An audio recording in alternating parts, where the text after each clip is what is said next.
शुरुआत करते हैं। सबसे पहले तो ये समझना है कि अरावलीज मैटर क्यों करता है। देखो, जब हम अरावली रेंज की बात करते हैं ना, ये दुनिया का one of the oldest mountain system में से आता है। करीब 1.5 बिलियन ईयर्स ओल्ड इसको कहा जाता है। मतलब आप समझिए हिमालय जो है ना, उससे कहीं ज्यादा पुराना अरावलीज है। इनफैक्ट बोला यह जाता है कि अरावलीज एक समय जो उसकी हाइट है वो हिमालय से भी ज्यादा हुआ करती होगी, लेकिन इतना लंबा समय हो गया जिसकी वजह से धीरे धीरे इरोड हुआ।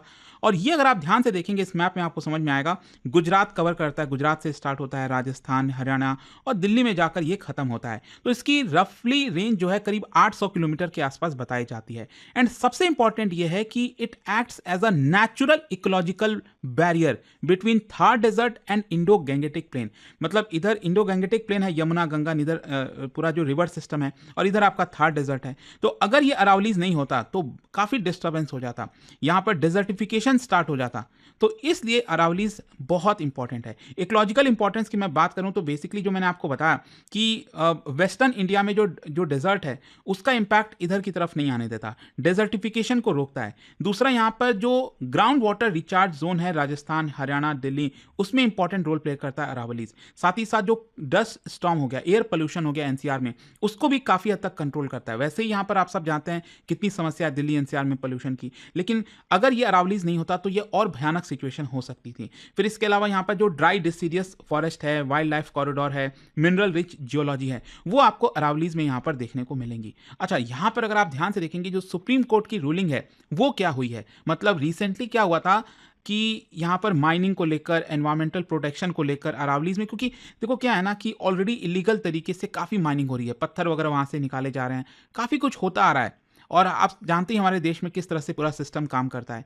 तो मामला क्या है, सुप्रीम कोर्ट में गया था इसको लेकर, तो केंद्र सरकार ने अपना एक नया डेफिनेशन बनाया कि यहां पर हम किस चीज को अरावली हिल्स के अंदर में लेंगे। तो उसको सुप्रीम कोर्ट ने एक्सेप्ट कर लिया। ये जो नया क्लासिफिकेशन था उसको सुप्रीम कोर्ट ने एक्सेप्ट कर लिया। और ये क्लासिफिकेशन क्या था इसको समझिए। यहां पर यह बोला गया, only land forms that rise at least 100 metres above surrounding terrain, उन्हीं को हम हिल कहेंगे। जैसे मान लो अगर मैं कहता हूं ये अरावलीज है, पूरा ये पार्ट है, ठीक है, यहां पर जमीन है, तो इसके आसपास में जो 100 मीटर अबव वाली चीजें होंगे, लैंड फॉर्म्स होंगे, मान लो ये वाला 100 मीटर है, ये ऊपर जो मैं मार्क कर रहा हूं, तो इसी को ही आपका हिल के अंदर लिया जाएगा, अरावलीज के अंदर में लिया जाएगा। बाकी के ये जो मान लो कोई 80 मीटर है, कोई 90 मीटर है, 70 मीटर है, ठीक है, तो इनको अरावलीज का पार्ट नहीं माना जाएगा, इसको हिल नहीं बोला जाएगा बेसिकली। तो ये जो नया क्लासिफिकेशन अप्रोच था ना, उसको सुप्रीम कोर्ट ने एक्सेप्ट कर लिया कि हाँ ये ठीक है। अब ये मायने क्यों रखता है? मायने इसलिए रखता है क्योंकि अरावलीज अगर आप देखोगे, मैंने आपको क्या बोला, ये बहुत पुराना है, one of the oldest mountain range है, और आज ये घिसते घिसते रोड होते होते काफी नीचे हो गया है, लो लाइंग है, और यहां पर अनडिलेटेड हिल सिस्टम आपको देखने को मिलेगा। मतलब कुछ एरियाज इसमें जो हिल सिस्टम है थोड़ा ऊपर की तरफ है, कुछ आपका काफी नीचे है, लेकिन ओवरऑल अगर आप देखोगे तो यहां पर हरियाली तो काफी ज्यादा है ना आसपास। वैसे ही लगातार कम हो रहा है इलीगल माइनिंग वगैरह की वजह से। तो आप ऐसा कैसे कह सकते हो कि ये जो ऊपर वाला जो जा रहा है लैंडफॉर्म जो 100 मीटर अबव है, सिर्फ उसी को अरावलीज कहा जाएगा? अरे ये भी तो अरावलीज का ही पार्ट है, आसपास का जो एरिया है, इतनी ग्रीनरी है, आप उसको कैसे हटा सकते हो? मतलब न्यू इंटरप्रिटेशन के हिसाब से आप देखोगे तो लगभग 80 to 90% जो अरावली का टेरेन है आज के डेट में, उसको लीगल प्रोटेक्शन हट जाएगी, उसकी लीगल प्रोटेक्शन रहेगी नहीं। मतलब अगर लीगल प्रोटेक्शन नहीं रहेगी, इसका मतलब इसका फायदा उठाएंगे, आप सब जानते हैं जो ब्यूरोक्रेट्स हैं, सरकार हैं, उनको तो मौका चाहिए होता है।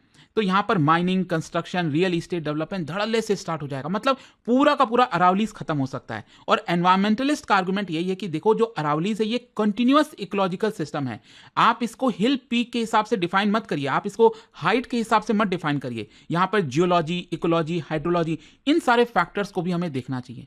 तो ये जो पूरा यहां पर आया ना जजमेंट, इसी की वजह से इमीडिएटली धीरे धीरे करके काफी बड़ा प्रोटेस्ट यहां पर स्टार्ट हो गया। और यहां पर जो सुप्रीम कोर्ट की रूलिंग है, इसकी वजह से सबसे बड़ा डर यह हो गया कि जो अभी एग्जिस्टिंग बैन लगा हुआ है अरावलीज को लेकर, माइनिंग बैन लगा हुआ है स्पेशली हरियाणा, राजस्थान में, वो काफी कमजोर हो जाएगा। जो फॉरेस्ट लैंड है, जो हिलॉक्स हैं, जिनको प्रोटेक्शन मिल रखी थी पहले कोर्ट से, अब उसको वापस से रिक्लासिफाई किया जा रहा है, वो नॉन हिल लैंड के अंदर आ जाएगा। तो एक प्रकार से यहां पर जो एक्टिविटीज हैं, जो इलीगल एक्टिविटीज हैं, माइनिंग की एक्टिविटीज हैं, उसको लीगलाइज करने की कोशिश की गई है, जो कि एनवायरमेंटली बहुत ज्यादा डैमेजिंग है। एंड इसी की वजह से ये सेव अरावली करके nation wide, specially north India में, मास मूवमेंट तरीके से इसको बनाया जा रहा है, मतलब बड़े स्तर पर इसका जो पूरा चाहे सोशल मीडिया है, अलग अलग जगह है, वहां पर सेव अरावलीज की चर्चा हो रही है। और इसका जो प्रोटेस्ट का स्प्रेड आप देखोगे नॉर्थ इंडिया में, राजस्थान के अंदर उदयपुर, जयपुर, अलवर, कोटपुतली, यहाँ पर मिलेगा, हरियाणा में गुरुग्राम, फरीदाबाद, नूह, दिल्ली एनसीआर में जो स्टूडेंट ग्रुप्स हैं, एनवायरमेंटल एनजीओज हैं, वो यहाँ पर प्रोटेस्ट कर रहे हैं। और नेचर किस तरह का है प्रोटेस्ट का? पीसफुल मार्चेस हैं बेसिकली, ऐसा नहीं कि कोई हिंसा हो रही है, ह्यूमन चेन्स बनाए जा रहे हैं, सिट इन्स हो रहे हैं, सोशल मीडिया कैंपेन चल रहा है सेव अरावली हैशटैग करके,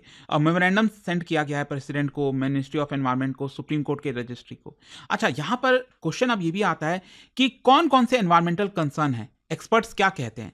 देखो बेसिकली बोला ये जा रहा है कि नए डेफिनेशन के हिसाब से अगर अरावली खत्म होती है ना, तो यहां पर इरिवर्सिबल डैमेज होगा, मतलब ऐसा नुकसान होगा जिसको आप कभी रिकवरी नहीं कर पाओगे। सबसे पहला जैसे एयर पोल्यूशन और डस्ट स्टॉर्म, अरावलीज एक बैरियर की तरह काम करता है। मैंने बताया ना यहां पर थार डेजर्ट है, तो अगर ये अरावलीज नहीं होगा तो वहां से बहुत सारा जो डेजर्टिफिकेशन है ये इधर की तरफ आ जाएगा, राइट, पूरा जो गैंगेटिक प्लेन है। और इसके अलावा यहाँ पर जो डिग्रेडेशन है इसकी वजह से आप समझिए PM10, PM2.5 level Delhi NCR में और बढ़ जाएगा, जो कि ऑलरेडी काफी खराब हो रखा है। दूसरा है ground water crisis.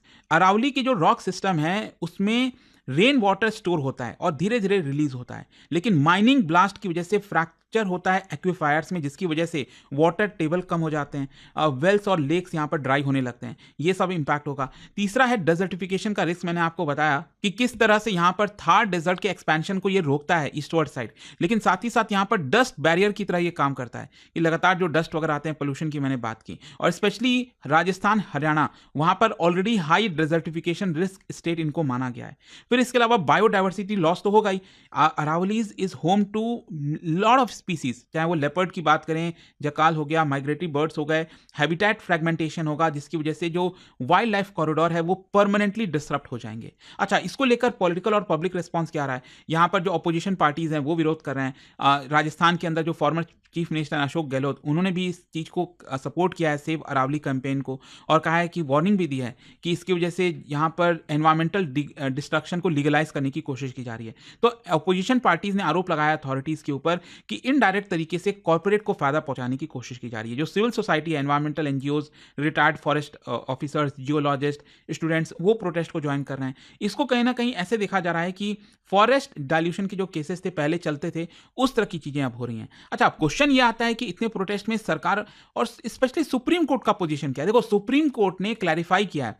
Supreme court का कहना है कि देखिए, हमारा इंटेंशन ये नहीं है कि अरावलीज को खत्म करना, हमारा बेसिकली इंटेंशन था कि जो साइंटिफिक मैपिंग होती है, क्लैरिटी है, वो लेकर आए, उसके लिए हमने इस डेफिनेशन को अपनाया है।